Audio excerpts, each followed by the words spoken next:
Hey guys, welcome back to my channel Dipa ব্লগে। তোমরা সবাই কেমন আছো? আশা করি ভালো আছো, আমিও ভালো আছি। তো এখন বাজে সকাল 10টা এখনও বাজেনি।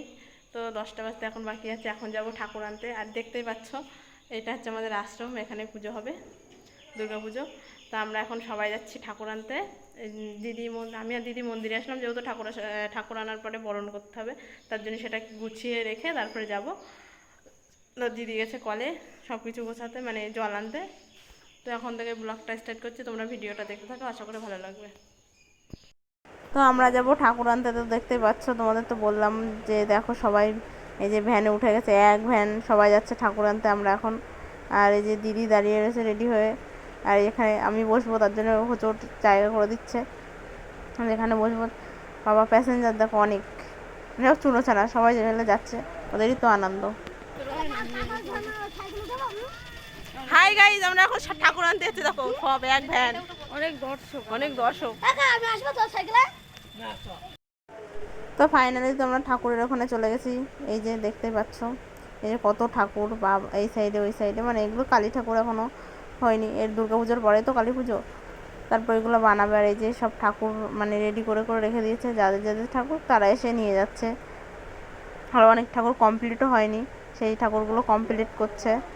এই যে আমাদের পুচকু পাচকে দেখো, এই ঠাকুরটা তো খুবই সুন্দর লাগছে, পুরো সাদা জুয়েলারি পরিয়ে দিয়েছে, সাদা কালারের, বেশ ভালো হয়েছে। যে আমাদের বাবু আর সায়নী দিদি সবাই দেখছিল যে কোনটা ভালো লাগছে, এটা না ওটা, সব আরও সুন্দর সুন্দর লাগছে। যে সবাই রাস্তায় ঠাকুর নেওয়ার জন্য দাঁড়িয়ে রয়েছে, দিদি ভাইটাই সবাই বেশ। আর আমি আর একটু ভিডিও করে নিলাম। আর এটা গাইজ যখন ঠাকুর তুলছিল ভ্যানে, তখন কীভাবে ঠাকুর তুলছিল তখন বাপরে, ভয় লাগছে, মনে হচ্ছে এই পড়ে গেল। আবারও কীভাবে যে তুললো বুঝতেই পারলাম না, পড়ে যাচ্ছে মনে হচ্ছে এমন। আবার ওরা ঠিক ঠাকুরটাকে তুলে দিয়েছে ভ্যানে। তারপরে আমি আর আমাদের বাবু ঠাকুর দেখতে যাচ্ছে, বলছে মিমি এই দেখো গড। তারপর ওকে দেখাচ্ছিলাম, বলছে মিমি এই দেখো গড, আমাকে বলছিল, অনেক কথা বলছিল ও আর আমি। আর ঠাকুর দেখাচ্ছিলাম, দেখো পাপা ঠাকুর। তারপরে মিমি বলছে মিমি এইদিকে চলো, ওইদিকে চলো। হ্যাঁ, তারপরে আবার রাস্তার দিকে চলে গেলাম আমি। আর ক্যামেরাটা আমার একটা দিদি করে দিয়েছে, না হলে এটাও তোমাদের সাথে শেয়ার করতে পারতাম না, সরি। এই যে তারপর আমাদের এই দেখো ফাইনালি হচ্ছে ঠাকুর ভ্যানে তোলা হয়ে গেছে, বাজছিল। আর এখান থেকে আমি ভাবু এখানে চলো ইয়ে করছিলো বলে আমি আবার রাস্তার দিকে চলে আসলাম, দেখাচ্ছিলো আঙুল দিয়ে যে মিমি আমাদের ঠাকুর। বলছি হ্যাঁ। ওখানে দাঁড়িয়েছিলাম যে কখন বাড়ি যাব।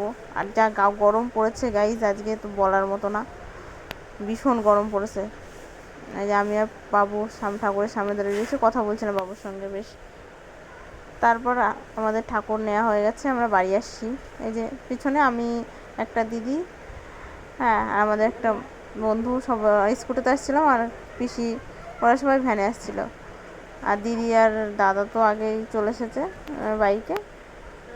আর আমরা তো বাড়িতে চলে এসেছি। তারপর এই দেখো বাড়িতে এসে অনেকক্ষণ দাঁড়িয়ে থাকার পরে আমাদের ঠাকুরটা আসলো। এই যে বাবা নিয়ে এসেছে।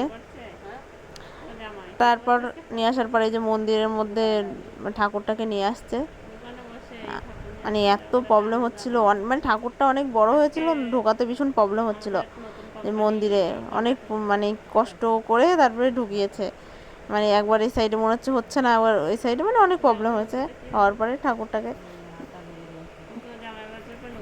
ভেতরে ঢোকানোর চেষ্টা করছে, যে কীভাবে ঠাকুরটাকে নেওয়া যায় ভেতরে, এটাই সবাই ভাবছে।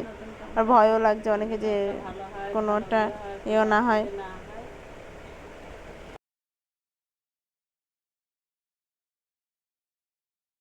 তো ঠাকুর তো মণ্ডপে বসিয়ে দিয়েছে, দেখতে পাচ্ছ গাইজ। এই যে আমার দিদি, যেহেতু এবার বছরে এই মন্দিরে, আমাদের বাড়ির পাশে যেহেতু মন্দির তোমরা সবাই জানো। আর এবার বছরে আমার দিদি দিয়েছে ঠাকুর, যেহেতু আমার দিদির ছেলের মানত ছিল যে ঠাকুর দেবে, তার জন্য সেই মানতের জন্য আমার দিদি এবার ঠাকুর দিয়েছে। তাই ঠাকুর নিয়ে আসার পরে বরণ করছিল, যে ঠাকুর আনার পরে বরণ করতে হয়, সেই দিদি বরণ করছিল। আর এই দেখো কত লোকজন, বাচ্চা কাচ্চা সব সেই আনন্দ করছিল।